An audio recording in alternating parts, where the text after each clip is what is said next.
a lot of us have those kind of like, man, almost career changing calls that, or at least in the top three of our list. Whether it impacts us a long time or not, we all have those. You are a warrior. 321 status. What kind of vehicle is it? You are the very best your nation has to offer. 911. Multiple shots fired. They're asking you to lead. 5. We need a Bearcat. It's up to us. So 133. I need somebody that's got a visual on where the shooter is. You must be sound in mind, body, and spirit. 42, where's the officer down? I have a rescue helicopter that wants to land and help. This is the podcast that will make you the one. Copy, running eastbound. The one that will bring everyone back. I believe we have shots fired. Give me back up now. Because no one else is coming. We're going to have an officer shot. 100 block of East Street. Suspect is down. This is The Squad Room.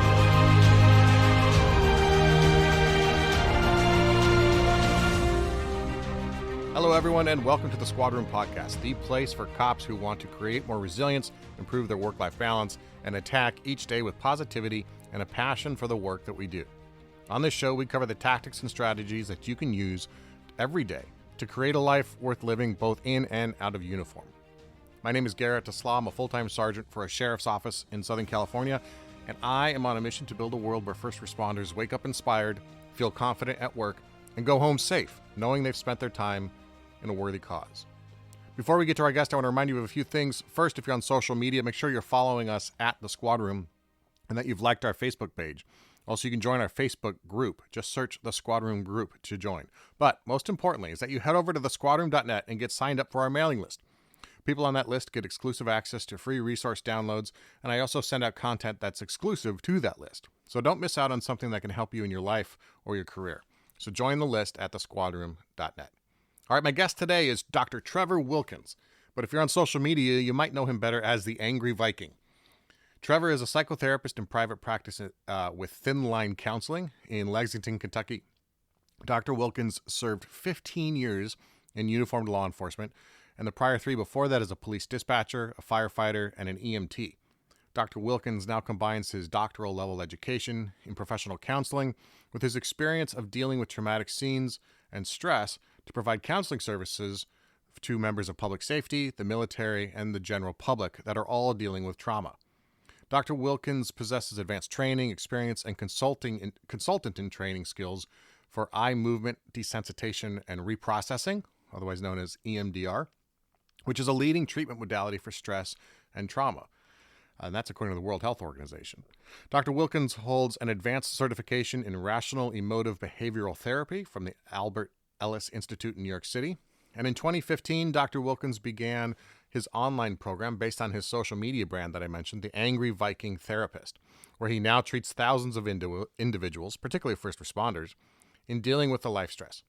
So in this episode today, you're going to hear about Trevor's career, how he went from the golden boy who was out there making proactive arrests, loved to hunt the criminals, was going to training, and loving the job, to his crash.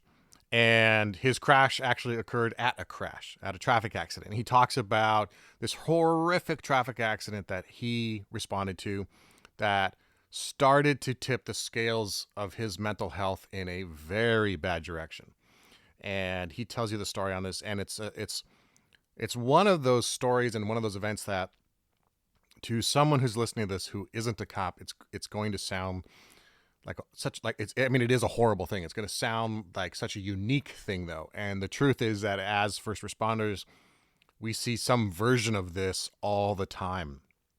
And it should be an emphasis that this is not normal to most people, right? This profession puts things in front of your eyeballs that the vast majority of the public will never see. And that, of course, can be good and bad. But in Trevor's case, it was something that really started to push his mental health over the edge. The anger that came out of it, the stress, and how it eventually forced him out of his career that he loved. But then he took all that, and being a resilient guy, found a way, for a guy who didn't even have a bachelor's degree, found a way to scrape together the discipline and the financial resources and the commitment to go all the way through grad school and become a therapist so that he could help teach other cops and other people, other first responders, about the mistakes that he made and how to avoid them in their own lives. So there's a lot of amazing lessons in this episode. So, please give a warm welcome and a warm follow on social media to the Angry Viking therapist, Dr. Trevor Wilkins. When we think about the equipment we carry with us on our person, we often assume that it's our sidearm that's the most important. But I disagree. Sure, it's important. But think about how important your radio is and how often you use it. Statistically, you're likely to go your entire career without ever firing your sidearm. However, you won't go more than a few minutes in patrol without using your radio. It's your lifeline to the outside world. It's how we call for help, set up a perimeter, request an ambulance, or maybe a supervisor. And think about it. If you do end up using your sidearm on duty, it's very likely that the next thing you'll use is your radio to tell dispatch shots fired. Our radios are incredibly important to our jobs and to help keep us and our partners safe. And it's important to make sure that you're using quality equipment. We can't control the quality of the radio we're issued by our department, but we can often control some of the accessories that we use to make them better and make us safer. I'm proud that ComGear Supply is a sponsor of this episode. Head over to ComGearSupply.com and you will see their massive inventory of microphones, earpieces, speakers, batteries, headsets, push-to-talk sets, and everything else you need to help you stay in comms and stay safe. Their customer service team will help you make sure you get the right accessories compatible with your system. Now here's the coolest part about ComGear Supply and why I'm so proud that they work with us. They have a line of duty protection warranty on many of their products. Yeah, that's right. If your gear ever breaks in the line of duty, they'll replace it. And prices are tax-free, and it's always free shipping on orders inside the U.S. and even to some parts of Canada. Go to ComGearSupply.com right now and use that coupon code THESQUADROOM to get 10% off your order. Make sure you also follow them on Instagram at ComGearSupply and let them know that you appreciate their support of the show. Dr. Trevor Wilkins, the Angry Viking. I love that name. Welcome to the show. Thanks for having me. It's been a while. I've been a listener for a long time. This really, you brought up a point I was just wanting to touch on right away. Was I've seen your stuff out there and the product you're putting out and was super impressed with it. And then a couple of partners and some listeners shot me your stuff and said, "Hey, you got to get this guy on. Can you get this guy on?" And we started talking. And in one, I was like sending you an email and your email address popped up in my sent messages or whatever, like it was in my my address book. And so I looked for the message and you had sent me something back in 2016 or 2017, early on in the show, and you were on your journey that you have now accomplished. But you sent me this great note that was basically I'm a retired cop, I'm on my way to get a counseling degree and going to be working on my PhD soon. We exchanged some pleasantries, I think, back then, and I remembered that email. And I remember the idea of a cop leaving the job and then turning around and giving the service right back, right? Lending a hand back. And that struck with me. And it never connected the dots that it was you and that you had turned this into such a thing. But I was just so thrilled to have you on the show, man. So thrilled that someone who started as a listener is now a guest. Then that's happened plenty of times before, but I just love that. But I love the up-leveling that you've done with your life and what you've taken as what could be considered by many to be, a huge career, left turn, but really made it into something where you're being of service. So, and I love the fact that I got someone in my phone right now who, when he pops up, just the Angry Viking. I just love that because, we share some of that Norse background together. Anyway, it fits. It fits, right? So for the people who aren't familiar with Dr. Trevor Wilkins or the Angry Viking mindset, give us your background, because you've done every job there is as a first responder, right? We emphasize law enforcement, obviously, but before that, you were a firefighter, an EMT. You did dispatch, which for me is probably the most stressful thing I've ever tried to do is dispatching. Sure. It terrifies me.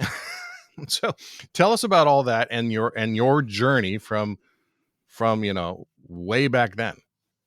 Yeah. So the public safety journey, started probably about 16 years old. And Because of my father's career, we moved a lot. Every year I was in a new school, which wasn't a problem for me. But of course, that kind of leaves you lost for those um, long-term friendships. As I look back on it, I wasn't lonely or anything, but I always sought out other things other than school. And one of the things I happened to come across one day was the Boy Scout Explorer program, and looking at it, and they had EMS ride-alongs, and I thought that sounds at least kind of fun. Something that back then you didn't even see on TV. It's not like today where everything is on television. And cops was my only exposure to Yeah. public safety stuff back then.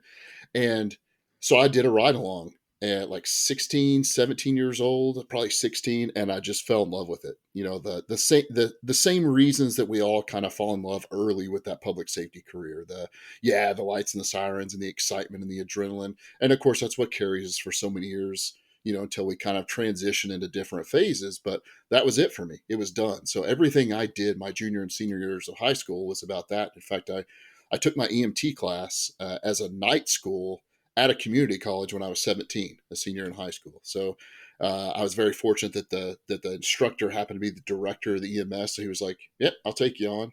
And so at one point, I'm sure it's been beaten all these years later, but at one point I was the youngest certified EMT in Kansas, not because I did it so early. I did take the test early, but you can take the test at 17 now. But the National Registry didn't catch that I was 17, so they sent me an EMT certificate. Now I still couldn't work because Kansas caught it, but at one point, I had that designation of the youngest. I'm sure it's been beat now, and they have 16-year-olds doing other stuff now, but that was it for me. That's all I ever wanted to do. I was trying to figure out how to go the paramedic route, and then I messed up and did a police ride along, and that was even cooler. I knew nothing about it. Yeah, I'd seen cops and stuff on TV, but I didn't grow up in that culture. I did not grow up with family as law enforcement or public safety, so I did that, and that was it for me. So, in the interim of waiting to turn 21, I became a dispatcher for my hometown. So, did that from 18 to 21. Did a year of college. Turned out that sorry for young listeners, but it turns out that I liked Lone Star beer and Texas girls more than I liked going to class, and those don't go well together. So college was no longer for me, which of course ironically worked out later. But at 21, I joined the police force. 21st birthday, joined. So worked at a couple different small agencies, as a lot of small town officers will do, kind of finding my niche. Eventually ended up at a pretty large town, a small city, large town, and then ending up with an agency that was traffic primarily as a state agency, and then we merged into the Kentucky State Police in 2007. So that's where I did the majority of my time in law enforcement.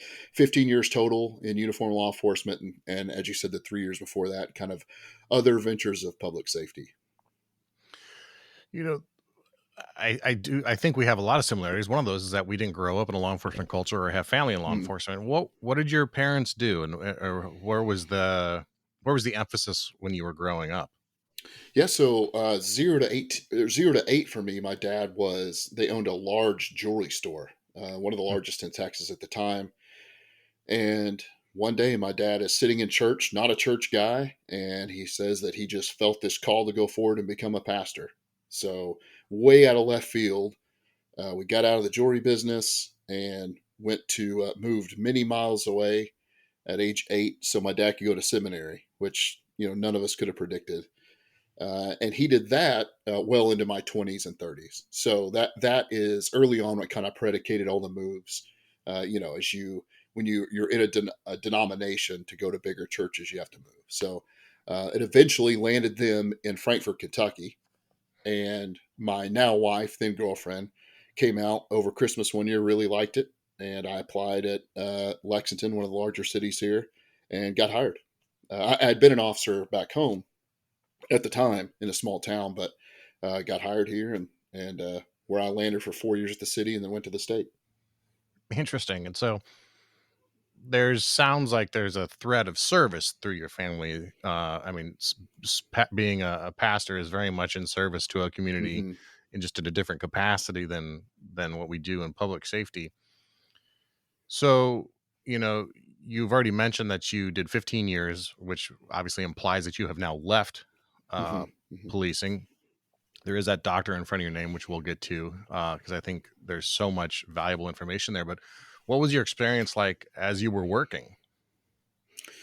I always enjoyed it. I was somebody who prided himself on, taking on every certificate I could, every training that I could. I was a laser and radar instructor. I was one of only a handful of certified radiation response officers. Usually that's kind of a fire department thing that comes and mitigates the radiation or the hazmat problem, and then we would go in and help investigate or to make sure it was transported correctly. So I worked in a lot of different facets, whether it be from general patrol of the city to kind of general patrol of counties, going to the state, a lot of traffic enforcement, because that's what our mission initially started as before the merger with the state police. And then um, most of my time was spent at that, kind of doing traffic interdiction, commercial vehicle, but still, because we are a very rural state, very much dotted with calls in between. We're kind of a catch-all agency. So,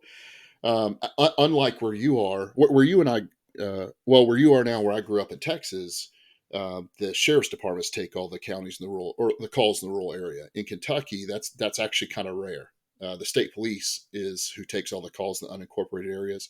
Now, some larger counties do have active sheriff's departments, but so we were really, really inundated with calls in between all the primary stuff. So my experience was probably, as I talked to other officers throughout the years, pretty similar. I started out with the adrenaline and then was kind of carried by the service and the enjoyment. Tried to get, like I said, I was the kind of guy that tried to get all the certifications. I enjoyed new things. I like changing it up all the time. I didn't want to do the same thing. I would consider myself a very proactive officer. I really enjoyed making things happen instead of waiting things for happen. I've got, a couple of medals for bravery in the line of duty for different things. Some awards for most felony arrests in a post area. So I definitely tried to stay active and tried to stay a go-to guy. That if you needed something done, that I would be part of that guy. That will lead into the later story, of course, of how far I fell before the doctor title.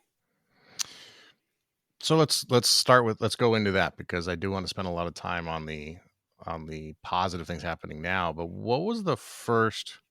Do you recall the first moment where you felt or you knew something was wrong? Yes and no. It took some time for me. I can tell you the incident just quickly because I know there's a lot of calls like this out there. I was coming home from court one day in a different county on my day off because, of course, that's when it happens. Of course. And yeah, I'm trying to get home, and traffic stopped on the interstate ahead of me. I called post. They said there was a wreck up there that nobody was at yet, and a car, a Buick, had sideswiped a fully loaded rock carrying dump truck. So you can imagine there's a lot of inequality in weight there. So damages the car. She goes through the guardrail, which I didn't know was possible at the time. Goes through the guardrail down we're a very hilly and mountainous state. So she goes down about a 45-degree embankment, about 150 feet, strikes a tree. Well, when she strikes the tree, the car bursts into flames just immediately, kind of almost like TV, just catches on fire. Myself and three awesome truck drivers stopped, these gentlemen that don't have anything to do with public safety. We all ran down this hill to get her out. Unbeknownst to us, when she struck the tree, it pinned her legs in. So she was trapped. So in effect, we couldn't get her out. It's physically impossible to get her out. And in effect, we heard her burn alive. Years ago, I couldn't have told that story without some pauses. I couldn't have told that story without some flashbacks, which kind of leads into the trauma stuff. But I finished the investigation. Me and a trooper finished the investigation. We notified the family. I went home, kissed my wife, took my uniform off, and then put it back on, went to work the next day. And the significance of that, one, I like to, kind of tell that story because a lot of us have those kind of almost career changing calls that, or at least in the top three of our list, whether it impacts us a long time or not, we all have those. But you asked the moment that I saw change. I didn't see change immediately. I just went about my day. What now, looking back, what I know now is it took me a couple of years to go from that, bravery award, high activity seeking guy to the worst employee you could possibly have. I would not want to supervise me. I went from that guy to being complained on all the time. I was irritable all the time. Anger was my vice. I was very angry all the time. Um, it's interesting when I do YouTube videos now. One of the things I try to do is incorporate law enforcement stories because that's the way people learn best. And I can't think of any. It's the weird. All I think of is those last 3 years sitting in the media and just miserable, just angry and miserable. That's what comes up for me, and that's how I would describe the next few years after that wreck is a fairly rapid downhill progression into the guy I never wanted to be, the character I never wanted to be, that the cop that I hated really, and I'd end up in the sergeant's desk office, then the lieutenant's office, then the captain's office, and the major's office. The things that you never see yourself doing, going downhill pretty quickly. But when I look back now, what I really saw as kind of the traumatic stress part was every traffic problem was attempted murder for me in my head. I knew that it wasn't clearly, but if you didn't use your turn signal, my brain said, "Great, here we go again. Here we go again. Gonna have to, hear somebody die in their car while they're pinned in." Every, improper lane change, reckless driving, speeding, it all became way over the top. And I know now why the brain does that, which I'm sure we'll discuss. But that's what became my problem. So everything became life or death. Everything became over the top. I was massively overreactive. I was massively overreactive to emotions. I'm very fortunate I didn't do anything illegal or immoral. It didn't push me into harming anybody unnecessarily. But I'll tell you, and it would have been hard to admit years ago, it was ruining me. It was ruining my career. It was ruining my family. It was ruining my sobriety. It was ruining spirituality. It was ruining my care for the public, which some of us struggle with anyway, with the things that we see. So that was the progression. It really wasn't a moment. I do wholeheartedly believe that wreck is what kicked it all off. Especially because of the trauma work that I had to do later with it. It's pretty clear that was hanging on. But I wasn't necessarily having a lot of flashbacks and nightmares and the things that were taught about trauma. The things that they sit you down in the beginning and say, if you're dealing with this, you have PTSD or PTS or some kind of acute problem. I didn't really have those. It just changed me. It changed the person that I was. And I think because I work in mental health or public safety daily now, in a much more rapid progression than just kind of becoming disgruntled. I'm sure there was a little bit of that in there. Over the last year and a half, it's 2021 now. Over the last year and a half, law enforcement has changed a lot. I've watched people change. I just did it in such a rapid, weird progression that it wasn't just disgruntledness or unhappiness or disillusion with the job. I literally had a problem and it affected everything. So not one moment kicked it off, but it wasn't one moment of change where one day I went to work and the next day I couldn't. And I always incorporate my story. Honestly, I usually tell it as one of my clients because I don't want them wrapped up in my story, or I don't want people to have sympathy for the story. I want them to hear what happened. Because I think that happens for a lot of people. In fact, I know it does because of what I do now. I know it does. And it's not necessarily that overnight progression like we're taught. It certainly can be, but sometimes it's years. Sometimes it's just a massive change that just continuously spiraled me down to where eventually I was in the major's office, over half the state, just getting berated and probably deserved it. What, much like asking you do remember the first moment, or being able to go back and tie it to that moment when we slide like that, we have people in our lives. You mentioned your wife. We have partners, we have mentors, maybe we have friends outside the job. Mm-hmm. And if they're worth their weight, someone is going to try and confront you about this, right? Mm-hmm. Do you remember those early conversations that I hear this from cops all the time, and it's usually coming from the spouse, and it's usually you've changed, or there's some mm-hmm. confrontation about challenging that you are not the way you used to be. Do you remember any of those things early on, and what was your reaction to that? It's an outstanding question because I first thought of the law enforcement side and how I went from awards on the wall to write-ups.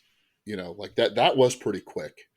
And all that did, looking back, and I don't necessarily blame those people because I don't think they knew what they were dealing with.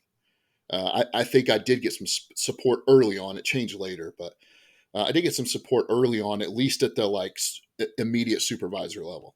Them catching like, hey man, something's wrong. I don't know what it is. Is it family? Is it work?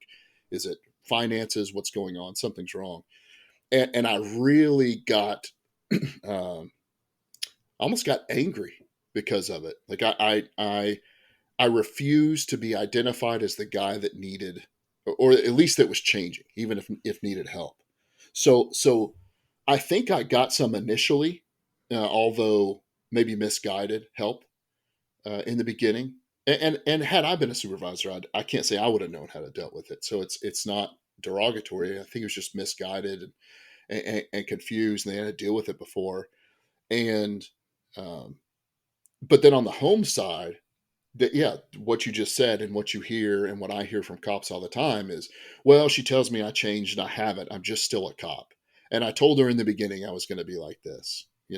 When she went to the academy orientation, they told her that things were going to change, or they told him that things were going to change. I don't know why they're surprised. I've always been this way. That was one of my mantras, was like, I've always been this way. I've never felt feelings. I don't care. I'm just angry. I'm angry and everybody's a-holes and it's all a mess. So I didn't think I changed at all. Looking back, it was clear. But I'll incorporate this moment in that this is when I was doing mental health. But I get to speak. I'm really fortunate. I get to speak all over the nation about public safety trauma. And I'd gone to an EMS symposium out in a rural county. And my wife got to go with me. She usually doesn't get to travel with me a whole lot. We've got kids. And so this was nearby. So I was like, hey, you want to go and hear my kind of rhetoric about, public safety trauma? And halfway there, every married guy or gal will feel my pain when I say this. I get the harebrained idea about halfway. I'm like, hey, do you want to say something about what it's like to live with somebody that's going through this? And she's like, yeah, I could say, because rural EMS being as it is, lots of families are involved. You'll have husbands and wives that are both medics or firefighters. So anyway, I do this talk all over the nation. And so I'm pretty used to it. I don't have to put a lot of, consistent thought into it. I've honed it over the years. Well, about halfway through, I have her get up, and she talks for about 10 minutes about what it was like to live with me. And the one that sticks out to me was the walking on eggshells. She and the kids felt like they had to constantly walk on eggshells. And because I've done this talk so many times, I kind of listen. I'm watching the crowd. I'm getting their feedback. And she gets done. I thank her. And I turn around and look at the screen to pick up where I left off. And I was completely blank because my thought was, man, that guy's an ass. Why did you not leave that guy? And it hit me when I turned around like, oh, shoot, I was the guy, and we're the best we've ever been. We've been together 20 years and, it worked out. But I remember her saying things like walking on eggshells, and what that related to me, which it may to a lot of you and your listeners, is, going to domestics, talking about the wife having to walk around on eggshells. Now, I've never laid a hand on my wife. But I'm not perfect. But I remember going to domestics thinking, what an a-hole to treat somebody like they need to walk around on eggshells in their own house. And now I'm that guy, or at least I was for a period of time. So I think that was a change. And I don't remember specific things that she said, but I know she confronted me about changing, and something was going to have to change. This wasn't working. We had kids now, So yeah, I mean, kind of back to the question was, I do remember people confronting me about it, but the type A bullheaded cop that I was didn't listen anyway. I think it's going to register with a lot of people. So, you touched on it earlier a little bit, that slide continued, Mm-hmm. and to the point that you lost your job, right? Yep, I did. And the progression was, again, looking back on it, I think maybe they tried to help. I'd had a couple of meetings with first level supervisors, but they were just as lost as I was about, it was a suck it up mentality, which is what, one of the things that draws us to public safety is that bootstrap kind of, get in there, type A mentality, get the work done despite the difficulties. And I think that translates when there's things we don't know how to deal with. We've all been on those calls or dealt with those situations, and we just kind of do it anyway. So it started out as some of that, some write-ups, getting some, what I call minor punishments, um, getting assignments I didn't want. I don't recall ever getting suspended for a long period of time, but getting assignments I didn't want, getting my shift changed, not getting the newer stuff, losing special assignments, which of course just spiraled me worse. That just made me angrier. I wasn't going to pick up on that. It wasn't punishment to me. It was just them being terrible people in my mind. So it started with that, and then eventually it led to my own activity, of course, massively reducing.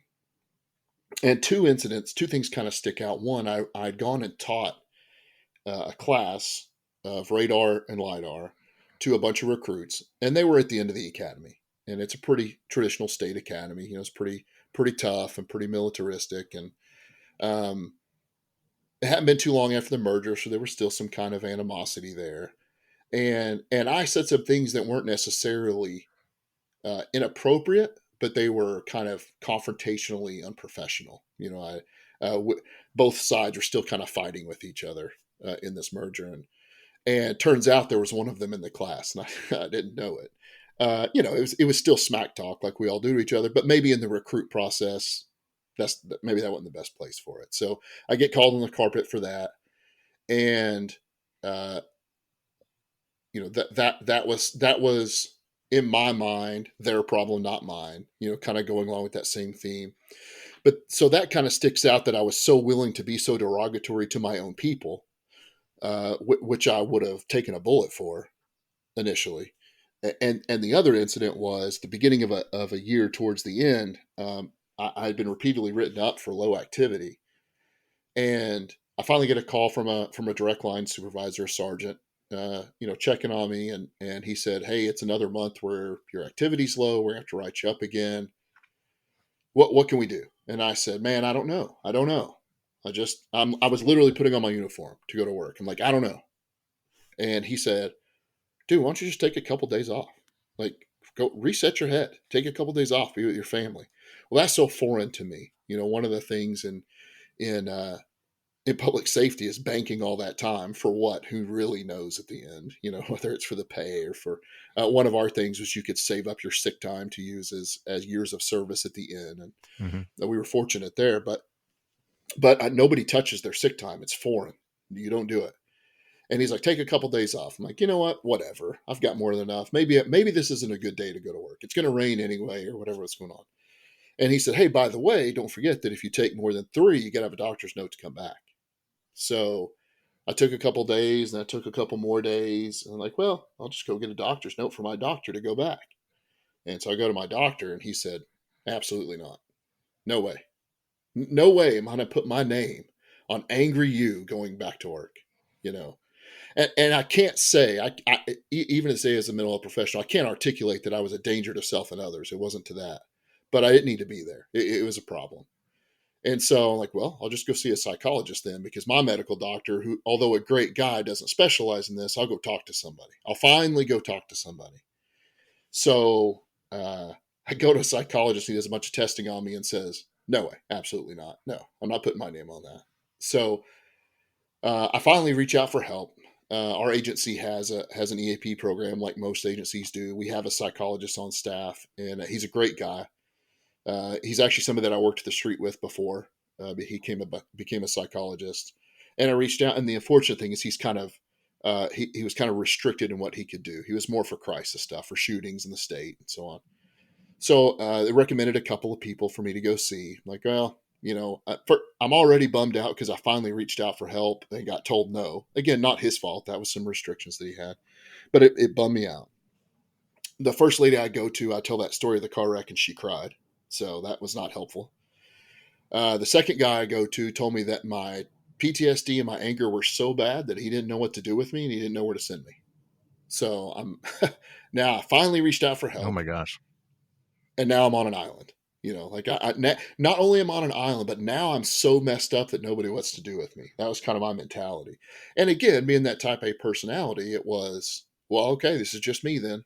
I'm just that guy, I guess. I'm gonna go back to work. Well, I went through 2 medical doctors, 2 psychologists, a psychiatrist, and 2 mental health professionals, and none of them would sign for me to go back. So 7 months later of sick time, which is what I had amassed over the years, 7 months later, I can't go back. I'm gone. Yeah, I have to resign or be fired.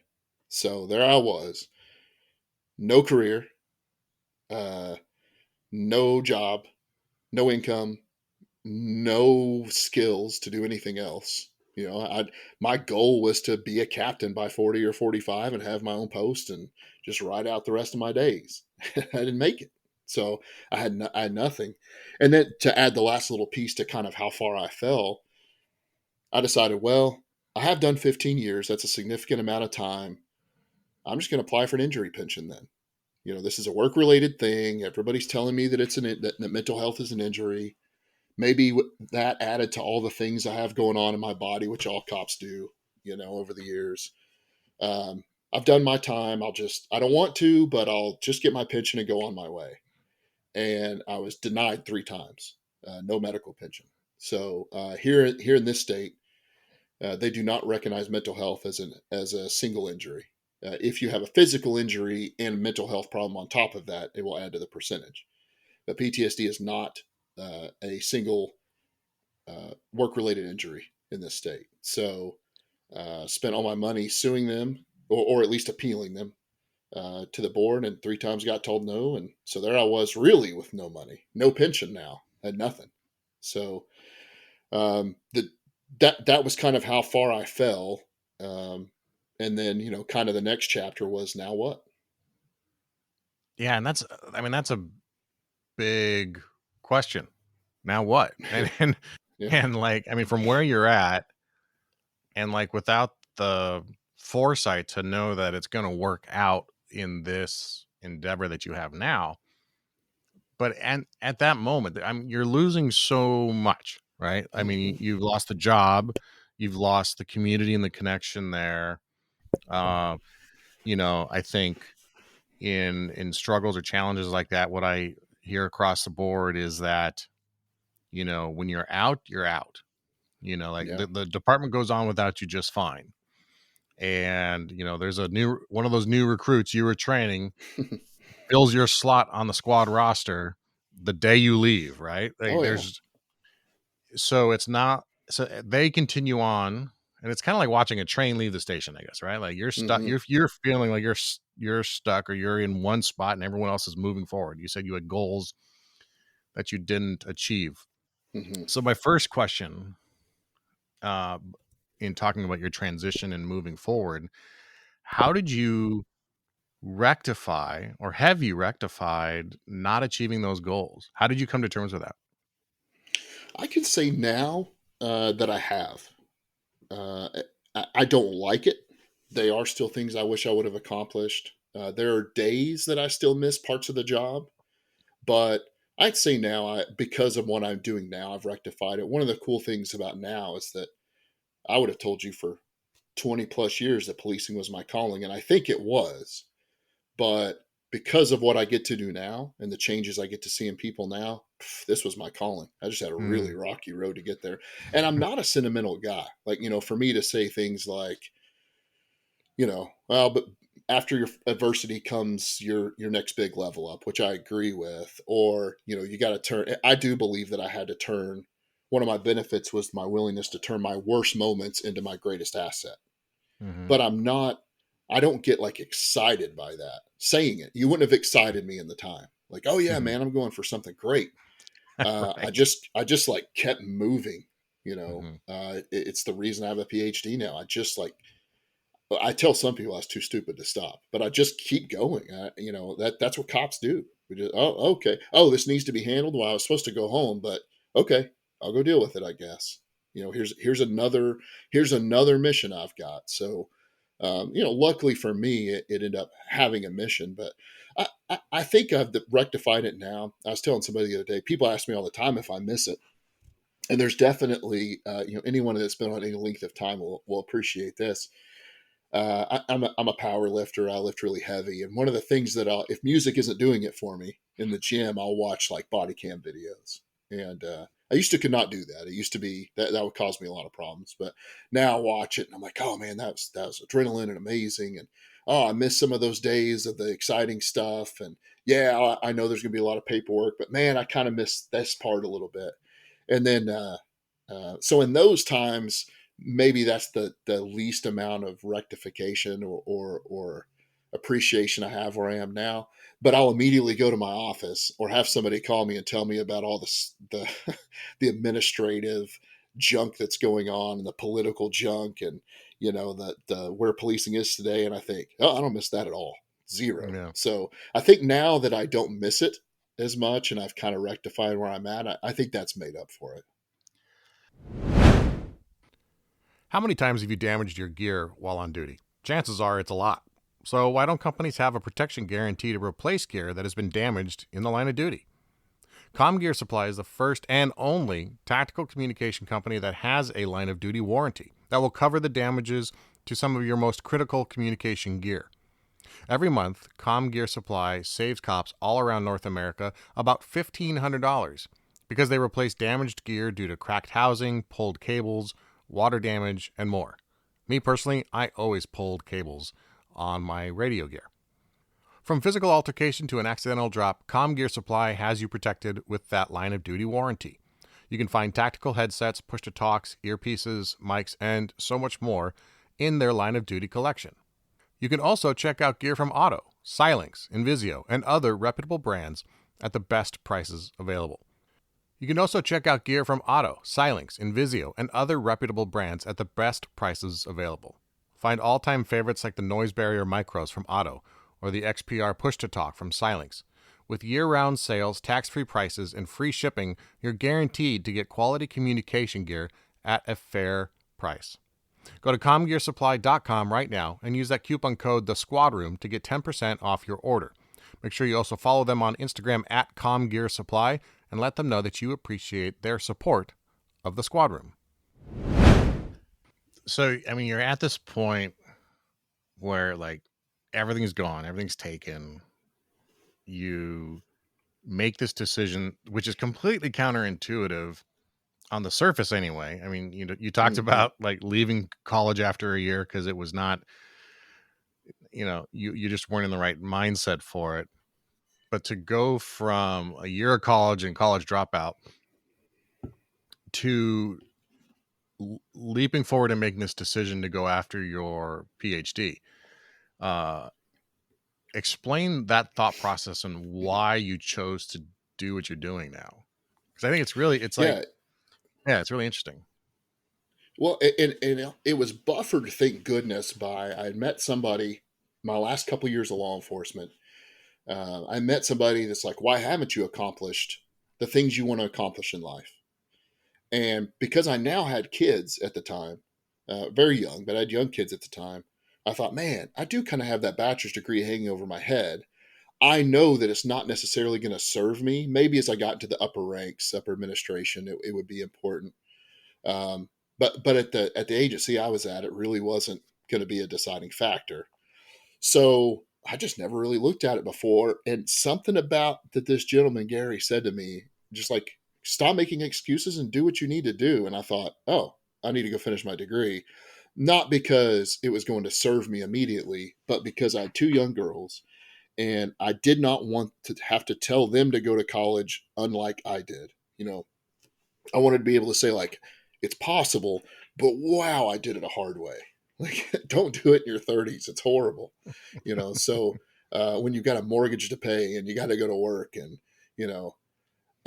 so I started finishing the criminal justice degree just because that's what I had started and that made the most sense to me. And a school gave me some credit for already being in law enforcement. One of the fortunate things that started here in Kentucky is if you finish the academy in most agencies or with the state, with the state-run academy, you get an associate's degree in criminal justice. They do that much academic. So I didn't have that. I was too early for that program, but because of that, I was able to use some of that stuff for college credit. So it was kind of a no-brainer. Like, oh, I got to do another year and a half. Whatever, I can do anything for a year and a half. So I just kind of finished the criminal justice degree, and that was it. That was towards the end of my what turned out to be the end of my career. I just had that on the wall, and I was proud of it. And the night after my graduation party, because we're cops, you got to have a party. And night after my graduation party, is when all this started, really starting to fall apart. I had this thing I was proud of, but at the end of the party, my wife and I were arguing. We were, all that stuff was coming back up again. So I'm literally sitting on my college's website thinking, I would never go to graduate school. That's horrible. Like, I barely made it through the bachelor's degree. And I see this degree for professional counseling. And I thought, that could be cool later. Like that, that help people with trauma. Like, that's maybe talk to cops. That'd be kind of cool. And so I sent in some information and got accepted, and just kind of started at the same time. And it was all the law enforcement stuff was crashing on me. So I got closer into graduate school before I was done with law enforcement. Not very much, but so I was like, well, I'll at least finish this. Maybe I can help somebody. I had no intention of helping myself. That's mostly true. I think some of this too was me trying to figure out what the heck was wrong with me. Not in a step-by-step way, but as I got more into mental health studies, I started to realize this is a real thing. Like, this isn't a crutch or an excuse, but this is real. This is real. This is really a problem for people. And I'm not just a screwed up, messed up waste of space anymore. A big failure with no pension. That something was going on, and it wasn't going to save where I was. It wasn't going to save the career at the time. It was already over. But that's what led me to kind of pushing through graduate school. A master's is what it takes to start as a mental health practitioner. And I was never going to go to school again. I was done. I could get a license after a couple of years, maybe help some cops here and there. And definitely not going to get a PhD, though. Definitely not. And then I'm sitting on a website one day of a college here in Kentucky, and it had a PhD program. And I thought, well, I'll apply, but I probably won't get in because you have to take all these crazy entrance exams, the Miller's analogy test, and the GRE and all this stuff. And I'm like, I've done okay in school. I'm definitely not going to get in. It turns out I passed all those. And then the dean himself has to do an interview with you to get into the program. PhDs are kind of, a little more selective and smaller cohorts. And they want to make sure they think you're going to finish. And I'm on the phone with him. He was driving back from a conference in Ohio, and we have a conversation for like 45 minutes. And he's like, all right, I think that's all I need. And I was like, well,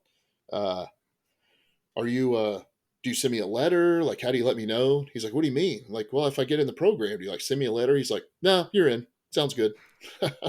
So I tell that one just kind of because of the surprise of it, like, oh shoot, now I have to go get a PhD because I did this. But people ask all the time, like, how did you finish all that schooling, while hurting? And for me, it's what kept me from hurting the most. It's what it gave me. We're mission-minded people. It gave me a mission again. That yeah, it wasn't policing. It wasn't the things I want to do or the people I wanted to talk to yet, because it was general counseling. But it gave me a mission, and as long as I had a mission, I was going to be okay. I don't do well without a mission, no matter what it is. I think a lot of us don't do well, which goes back to that whole leaving law enforcement part. You just kind of feel like, well, I'm the zero again. So you see that train. I like that analogy. You see that train kind of rolling away. And so people ask all the time, like, how did I finish? And I just tell them, like, I was just too stubborn not to at that point. Like, I just kept going. I don't know. And then I got the PhD finally, and they were like, there's no other degrees you can get. Like, okay. Guess I'm all done. Right. Yeah, I guess I'm done. So you end up with a master's in professional counseling, which is where you mentioned you get the ability to begin your counseling career, but then you get your PhD in counselor education, in supervision, right? And so you begin forming your own brand of therapy, Hmm. of a mindset. So let's go into, how did Officer Trevor Wilkins, become Dr. Trevor Wilkins. We covered that. Now, Hmm. how does Dr. Trevor Wilkins become the Angry Viking? So, like most medical professions, we have to do a 2-year kind of residency after graduate school. You have to work under somebody else for a couple of years. They do it by numbers of hours with patients. And it takes about 2 years minimum. And it's always well, I won't say always, it's mostly at a big agency that can afford to have, you know, residents that can have, you have to have ongoing supervision. So I got in this agency. I learned some things there. And towards the end of the 2 years, I'd learned a lot and was helping people, but it wasn't my people that I wanted to help. It was kids and in home and in school. And I enjoyed that, making a difference. But yeah, I approached him and said, like, I really want to work with public safety. And I feel like with my connections, we could bring a lot of them in here. I don't know how many, I don't know how this is going to work yet. And they kind of said, no, that's not for us. No, thanks. That's not something we're interested in. And at first they were. And then I think they kind of realized how daunting of a caseload that could be, and um, so long story short, I left there pretty quickly under tense circumstances, and had always wanted to have a private practice, but know nothing about business. They don't teach us that in policing nor in graduate school. So I started a private practice. I found a building and I figured out how to get a license, and I figured it, just thankfully for guys like you, a lot of podcasts and a lot of internet information, and just learning rapidly, started a private practice, named it Dutifully Thin Line Counseling. It's kind of my my regular in-office therapy office in Kentucky, and that was going really well. It started really quick, grew, hired some people. Most of the people that work for me are former military or public safety, and so it grew really quick. And then I started to amass a waiting list, which I'm very thankful for. That people still want to come, and business wise, it's smart, and helping people, it's good that the word's getting out there. But it was really causing me a lot of nervousness. This 60 and 90-day waiting list, and that's short for most mental health places. So it's not that it was wrong, but I felt like I wasn't reaching people fast enough. Here were some people waiting. So initially it started as, what can I put together to reach the people on my waiting list? And so I started kind of a education app program that just to get people information. And what I was finding out was, and I'm okay with this, people were dropping off the waiting list because they were getting so much through this education. They're like, you know what, I'm doing better. With these ideas that you're teaching me about mindset and changing my irrational beliefs and these demands, and as long as it wasn't flashbacks and nightmares kind of trauma, I'm doing better. And it would save kind of the more complex cases for my office. Well, then it became this. Like, well, if it works for the 60 people on my wait list, what can I do more? So the nickname came from academia. I know this is audio, but anybody sees my videos, I'm a big muscular guy. I have a mohawk, a long beard.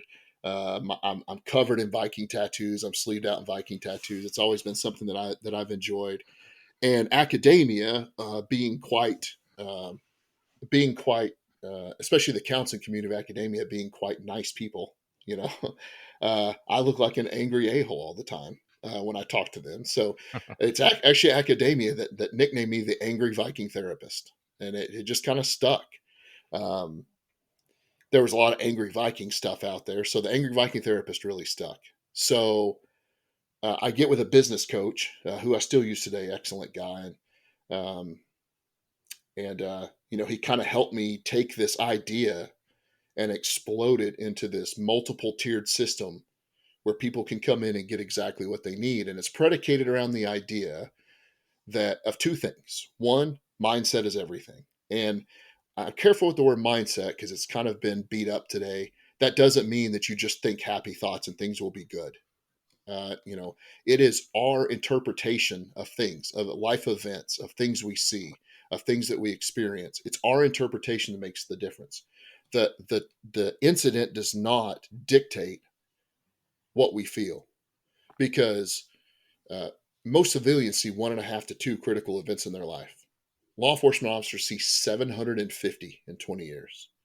Well, it tells me a couple things. One, we're pretty badass. If we can deal with 750 critical incidents, that's some tough people right there. And two, that it's not the incident. Because if it was the incident, we'd quit on day 3. We physically could not handle it.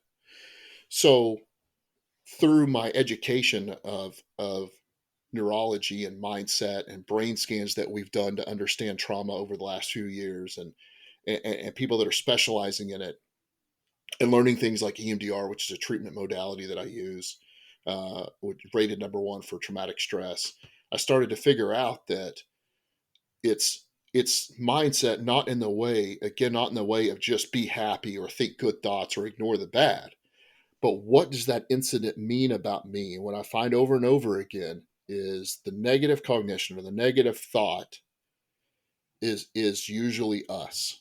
I went to that wreck, the one that I described earlier, and I think most healthy people could look at that and say, man, that's a terrible situation. I'm sure you did what you could.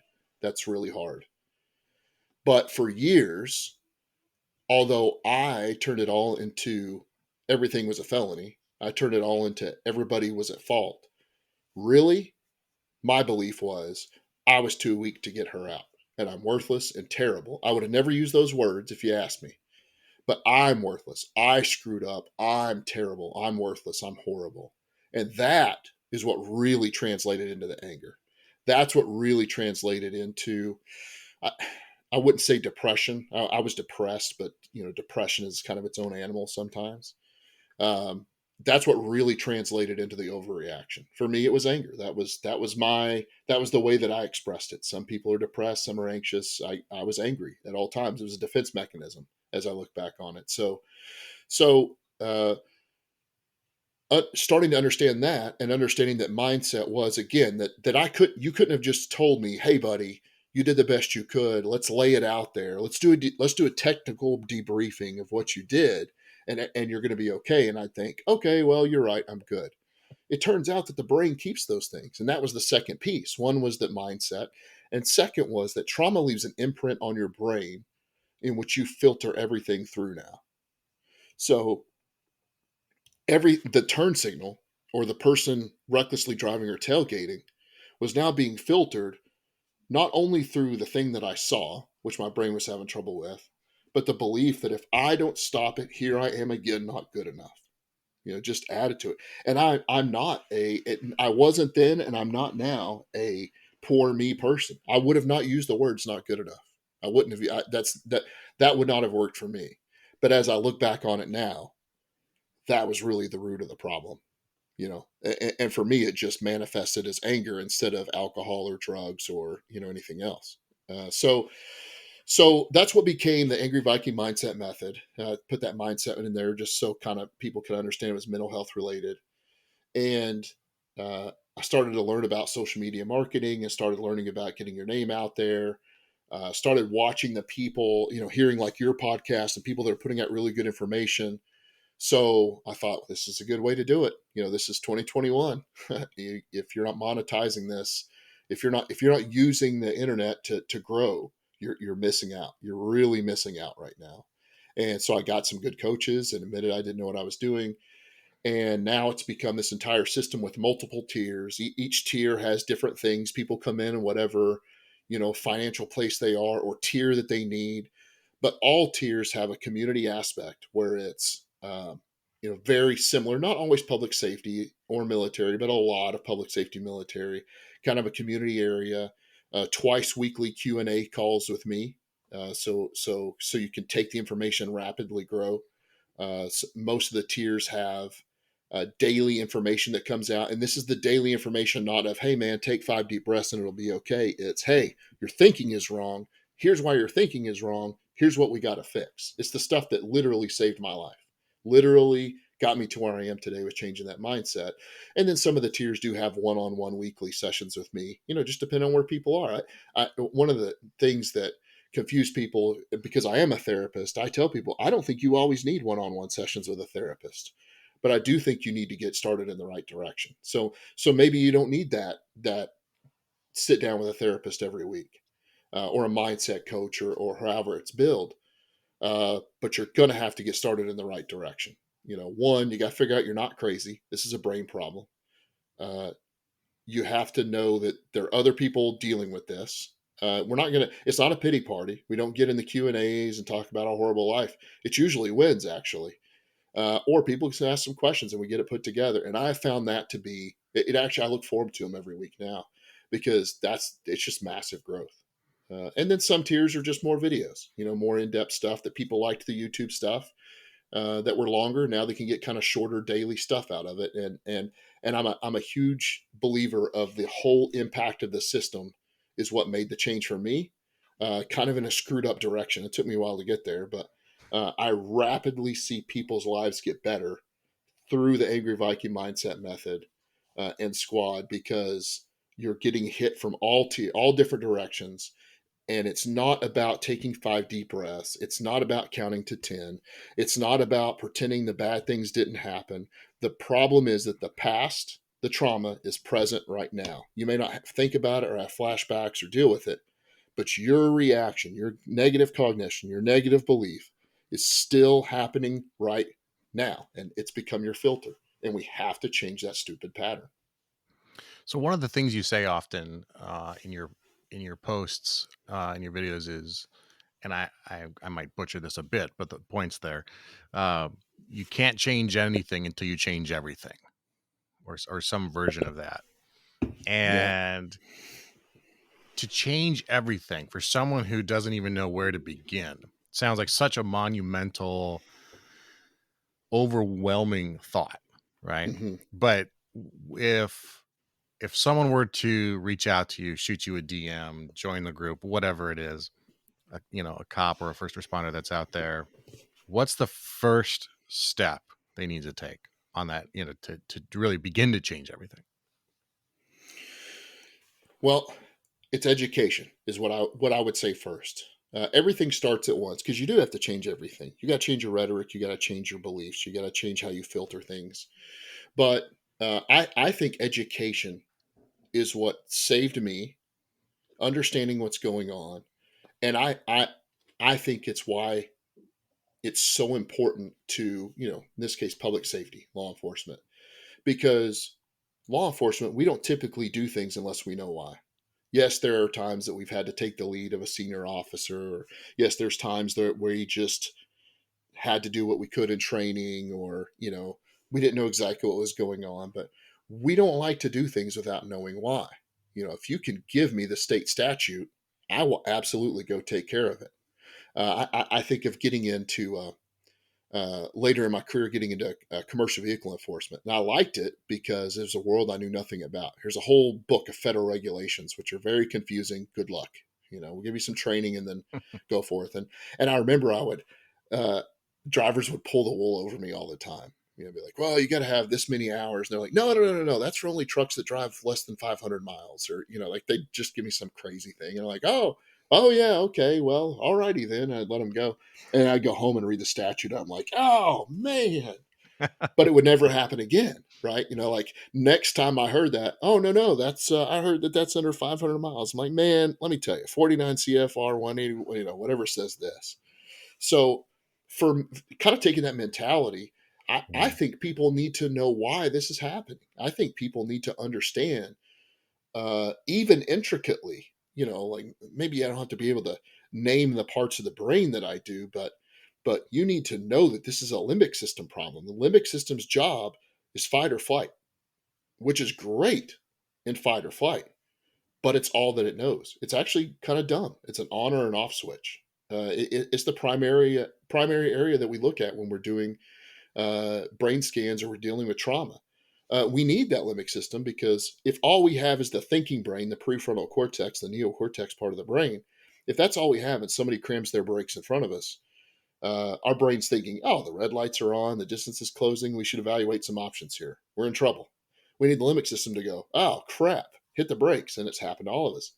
Well, we even train it that way. You think of firearms. Being in a shooting. Once that kind of decision's made, like, yep, this is happening. Decision's been made. Uh, you know, those of us that have been through that, and the people I talk to every day, will tell you that there wasn't a lot of intricate thought after that. It was sight, picture, trigger, squeeze. It was this hole of window that I'm looking through at my sights to do this right. And we do, that's why we train repeatedly with firearms. So when it comes time, you're not going like, okay, well, I think the trigger goes this way, and I need to line the sights. This makes sense. It's too late, right? We need the limbic system. So we need it, and its job is fight or flight. I know people have talked about it on this program before. The problem is when we deal with high stress, high trauma, acute trauma, or even chronic things, chronic traumas, whether it be from childhood, parents leaving, neglect, up to now of critical events, your brain doesn't know what to do with that. It's kind of like jamming a square peg in a round hole. And so the limbic system, that whole part of the brain kind of gets stuck on overdrive. And we know this because we took a bunch of 18-year-olds, we scanned their brains. They had just joined the Marines. They scanned their brains. They went to combat, came back. We scanned their brains again, using the brain scans where different colors light up. That tells me about blood flow, what's working. Well, it turns out no matter what question we asked them, the limbic system was the only thing working. What's your name? It was an emergency. Where are you from? It was an emergency. Well, that's really handy for cover and concealment. That's not so handy for, hey, where do you want to go to dinner tonight? Hey, did you pay the water bill? Hey, did you remember yesterday that I said I had to work today? Oh, that's not helpful. The other reason we know that is because of what happens when we need the limbic system in a real emergency. The limbic system's job is to do certain things. It speeds up our heart so we get more blood, we breathe faster, get more oxygen, heats up our body so our tendons and ligaments won't tear, shuts our digestive system off because it turns out it's not so handy to have to use the bathroom in the middle of a fight. So it just turns it off. That's why you get dry mouth when you're nervous. It gives us a dump of adrenaline so we're stronger, and it hones our senses in. We need that. That is imperative in a life or death situation. Well, what does panic attack, anxiety attack after a flashback or a nightmare, or I would submit extreme anger? What does that rage look like? All those things are heart racing, breathing fast, sweating for no reason, stomach's messed up, shaking from adrenaline, and senses are messed up. So the educational piece of that turns out you're not crazy or weak or stupid or dumb or can't handle it. You got a limbic system problem. That's a fixable problem. I see that fixed all the time. That's a fixable problem. You're not crazy. You're not weak. Because I spent many times thinking I was crazy and weak and couldn't handle it. The doctor told me I was crazy. No, you're not going back to work, and I don't know what to do with you. Good luck. Sorry. I was crazy. It was beyond the scope of mental health, I thought. I wasn't, but I just didn't have the right people. But turns out I wasn't those things. Turns out I had a limbic system problem, and that's a fixable problem. So I always think education is the first. I want the other things. I want you to be able to talk to somebody. I want you to be able to find people that are in the same boat. I want you to get daily information in smaller amounts of what, we've talked about here and more. I want you to even get one-on-one sessions if that's what somebody needs, or EMDR therapy. But education's king, because that's what finally made me go. It was kind of like choosing the degree. It's what finally made me go, oh, okay. So there's a solution. Let's do that. Let's go do that. There's a solution to this traffic problem at this event. Let's go do that. Oh, there's a solution to minimizing robberies. Let's go do that. Let's go do that. Oh, there's a way to cut down on, drug sales or crashes or DUI. Here's the plan. Oh, this is a thing we can take care of now. Cool. For me, as a type A personality, as a mission-minded guy, once I learned a lot about, so there's a fix to this. Let's do that. Go as fast as you can and change your life. I like how you just kind of nonchalantly almost, or you almost flippantly even just say, like, it's a limbic system problem. There's a solution to that. Like, you take a lot of that when we talk about it in such plain terms. I think that we reduce a lot of that stigma right then and there, and we treat it as, if you broke your pinky, you're going to go get your pinky fixed, like, yep. Same kind of thing. One thing I'd like to touch on, because you're in a unique position to understand this, because part of your dissertation was on different stress disorders amongst first responders, and we Mhm. talked about seeing that, like traumatic event like you had, which obviously I think anybody understands that would be a terrifying and horrible thing to go through, or the Marine Corps guys that you just mentioned in the study, or an officer who's been involved in a shooting. Those critical incident stressors, or those acute stressors, are obvious. We all get those and we all Mhm. understand that, right? What I think Yeah. is often missed by people, though, are the chronic stressors, the organizational stressors, and how impactful those can be on us as well. Just Yeah. like that, you're talking about being in the major's office, or just the organizational stress we go through. I'd like you to touch on real quick, like how you think that portion of the stress plays into the stress that we then bring inside of ourselves. Yeah. So, and what led me to this, I was looking for some, the dissertation is the big kind of culminating event of your doctorate. I will tell you, it is the hardest mental thing I've ever done. It's brutal. I call the PhD the degree of intestinal fortitude. Because if you have PhD, I don't think it makes you smarter than anybody else, but you just stuck it out. Like you just because it's one thing when you're in policing and you get a report back like, hey, you screwed this up, and that hurts enough. But like, hey, here's your 600 pages back and you messed up 3/4 of it. Good luck. It's horrible. Right. But anyway, so I'm looking for an idea at the time. I knew I wanted to be public safety related, but some kind of long-term study of like trauma and um, long-term treatment wasn't going to serve me well. So I came Mm. across this statistic that the average years of service for law enforcement suicide, so average years of service is 20 years.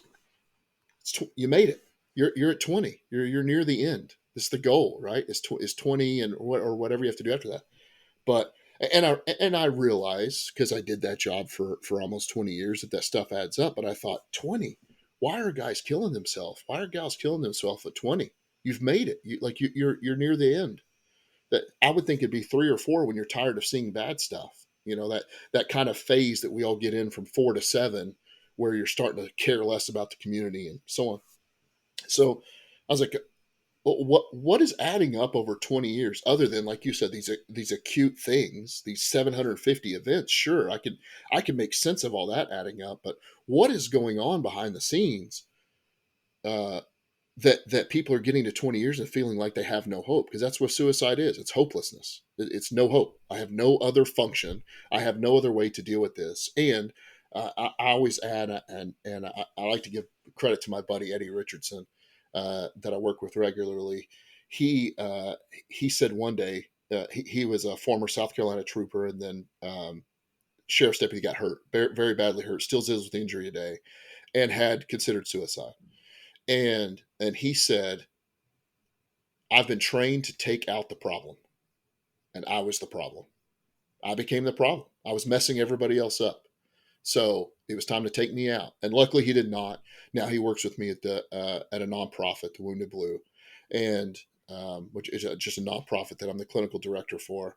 And um, and that made a lot of sense to me. So why how did we become the problem? We're the fixers. So what I looked at was um, stress over that 20 to 25 year period. What's growing? What's adding?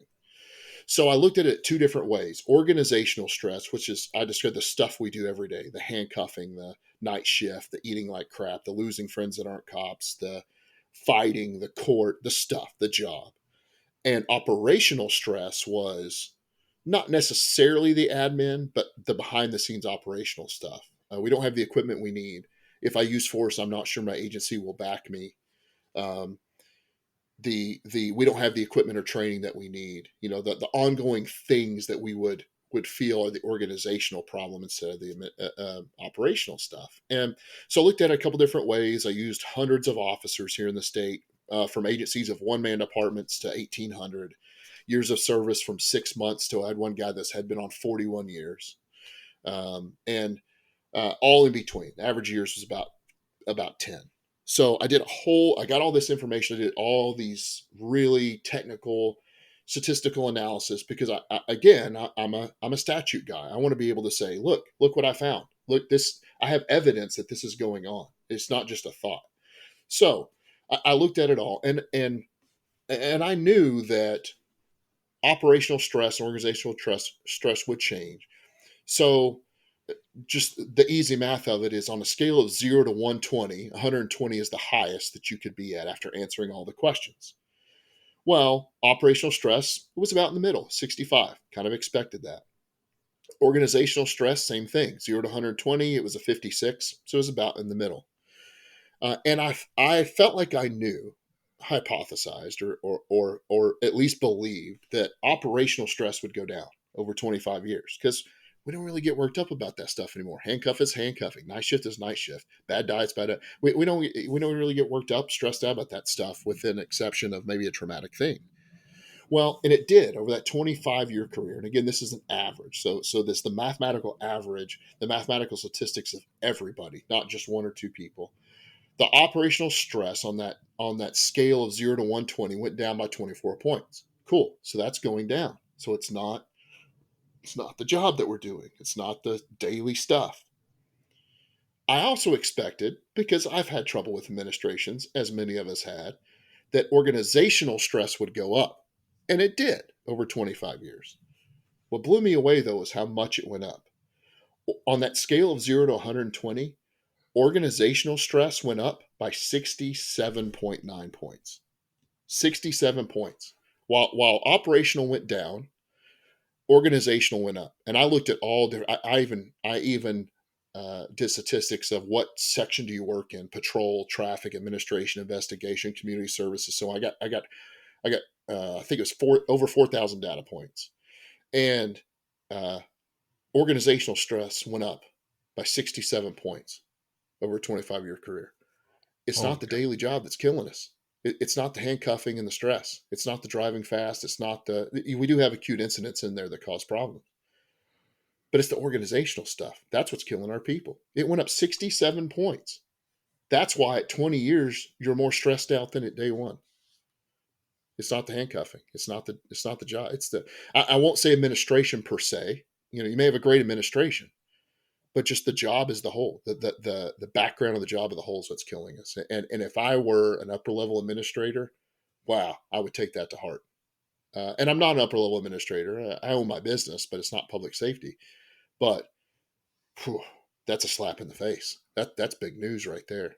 And the other thing I found out, and I'll just add this quickly, was that I also wanted to know what type of mental health availability do you have at your agency? And the options were like, I don't have anything.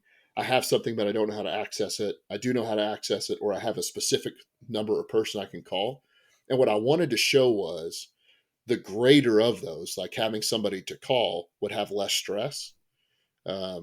Because my idea was I could take that and say, look, agencies, you need a good program. Look how much better these people are. It didn't show that. But it didn't show that not because I wasn't right. It showed that because I asked you, what do you have? Not do people use it? So what came at first, I was bummed, like, oh man, I really wanted to show that if you have this, people get better. Asked the wrong question. What I came out with, though, when you read it was, hey, agencies, just because you say you have EAP doesn't mean anything. It's not working. The EAP does, there are really good programs out there. I don't want to knock it as a whole. But if your rhetoric as a chief or an upper level administrator is, we're good, we've got help, we're good, you're not good. Your people are hurting. Mm-hmm. Yeah. It's powerful stuff, man. It's so important to identify all the different kinds of stress that come into the job so that we can recognize those things and try to mitigate them and try to manage them, and then try to alleviate as much of that as we can as we try to navigate our careers. And having that mission, whether you're transitioning out, whether it's a second career or retirement, or still in the job. And that's a challenge for the, I mean, right now, as we sit and talk right now at this time in history, there's a lot of people who are going to work every day, strapping on a vest and a belt, and they've lost that mission. And hopefully people like yourselves and some of our other guests can help them find that mission and tap into that again, because we need them out there. Obviously, we need them to be part of this solution. And I encourage people to check you out. Where can people find out more about you, follow your YouTube videos, and learn about the Angry Viking mindset? Yeah, the most regular way to find me is website related. It's just the angryvikingtherapist.com or AVT, which is Angry Viking Therapist, AVT.help. I always give those first because I have a tendency to get banned from social media at times because I rub people wrong. So other than that, though, the YouTube is the Angry Viking Therapist, and you could put, youtube.com/the Angry Viking Therapist, or just go search me. You'll find that my bearded tatted mug is on the front of it, so you can't miss it. As far as social media goes, the one that I connect with the most with people is Instagram, and it's just at Dr. So Dr. Trevor Wilkins, Dr. Trevor Wilkins, no spaces or anything. Now that one tends to hurt some feelings sometimes, so I've been shut down there before. So I don't leave it as the only one, but that is the easiest way to kind of, what I like about that is people can get on there for, 15, 20 days and watch a bunch of stuff and be like, hey, I like what this guy has to say, which is what would have made me comfortable seeking out somebody. Yeah, you can have, I have tons of letters behind my name, but that's not what I would have looked for when I was hurting. I want people to be licensed and have a doctorate and be experienced and have specialty training. But I want to connect with you because I went to those therapists and I wanted them to empower me to change. I wanted to change my life, and they placated me to keep me as a client. And that's rampant. It's not everybody, but it's rampant. And I hear it day after day in my office, of people going to talk to people that don't know what they're going through. And I don't have to know exactly what you're going through. My story is my story. But I do know this. It's a limbic system problem. And that things like anger are a vice. And vices are your willingness to give up tomorrow's happiness for today's comfort.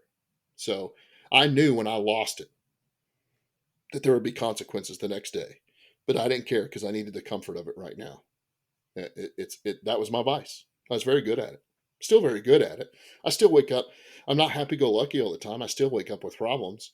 I just squash them faster. And I still have thoughts about people that are dark. I'm done with them. I can't be there. I don't trust a man that doesn't have a dark side. I'm willing to admit that people still make me angry. I just don't respond to it in the same way. And man, I'm telling you, that's a better life. My life is vastly improved. My marriage is vastly improved. My kids are vastly improved. My career is vastly improved because I don't overreact to emotions anymore. I'm not perfect. I have my moments, but that's what it was. It wasn't taking deep breaths. It wasn't just getting better. I had to fix everything. But once I did, wow, my life is so different now. So different. I tell people all the time my life is weird. I mean, there's this guy who I wrote an email to in 2017 about his podcast, and tomorrow I'm going on it. Like, my life is weird now. The first one, I'll tell you real quick, the first one that I ended up on was hosted by Randy Sutton, which if you've ever watched Cops, you've met Randy Sutton. He's a lieutenant in Las Vegas. And one day my phone is ringing and it says Randy Sutton on it. I'm like, my life is weird. I used to watch that dude on Cops in the 90s. Yeah. Well, it's a great place to end on. We'll put all your links in the show notes, awesome. So everyone on their podcast player can click through on those if they're reading that. They can also go to thesquadroom.net and find your episode for all that information as well. Trevor, thank you for your time today. Thank you for what you're doing. I think your approach is really unique, and it speaks to our audience, or it speaks to our tribe in a way that demystifies the idea of therapy or of getting help, and changing it from these preconceived notions of what counseling is to, talking to someone who talks the way we talk. I think your stuff is fantastic. So it's been great to come full circle with you. Thank you. On this conversation, and we'll have you back for another one at a later time to go, even more into the weeds on some of these really, really important ideas of stress and stress mitigation, and acknowledging where the stress is coming from in our lives. So thanks for being with us today. Thanks for having me. Appreciate it. All right, thanks for listening to this episode with Dr. Trevor Wilkins, the Angry Viking therapist. You know, I always end each episode with some thoughts about how our guests in life story or what we talked about on the show relates to our badges, not the ones on our chest, but our beliefs, actions, discipline, goals, emotions, and service. And Trevor is a really fantastic example of someone who, you know, in beliefs and actions and how those things went from a positive to a negative in his life, and how his beliefs and his anger began to transform his actions into things that then got him in trouble at work, and how it truly shows when our beliefs and our actions are out of alignment, our entire personality, our entire being is out of alignment in that way too. And that in his discipline, at first he wasn't able to grab hold of those things right away, first thing, and his discipline began to slip with how he was interacting with command staff, how he was handling calls, how he was letting his anger breach into calls for service. Like he said, every traffic accident was an attempted homicide, but how he stopped himself, how he regrouped, and how he then transformed and used that discipline to go through the very arduous process of obtaining a PhD.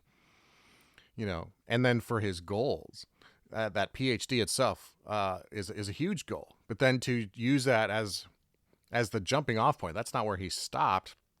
He has decided, and his goal has been to help other first responders make sense of some of these emotions, these really dangerous emotions that we can have if they are not handled correctly and they are not addressed.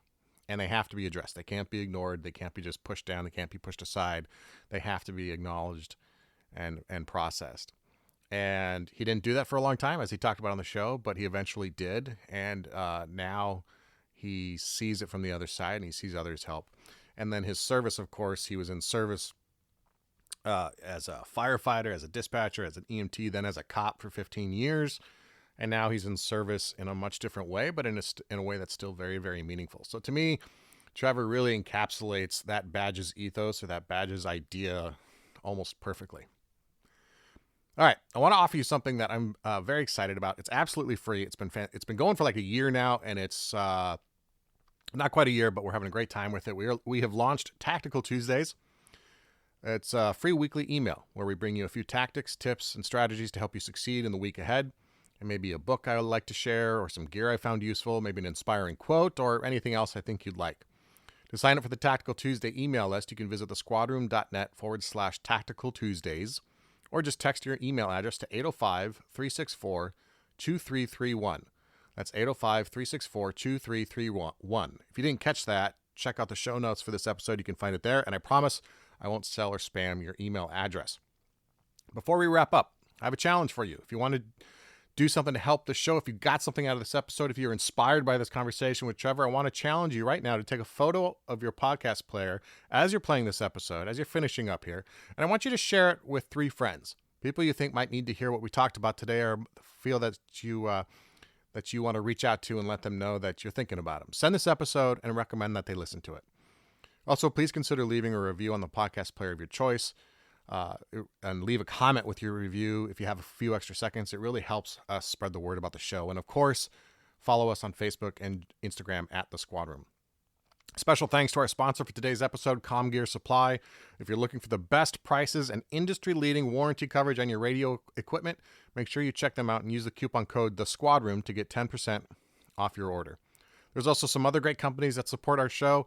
Make sure you go to thesquadroom.net/support to check them out and see where you can get some exclusive discounts for those as well, from Signature Coins, Hard to Kill Fitness, Onnit, RangerUp, Hardhead Veterans, and Audible, and officerprivacy.com.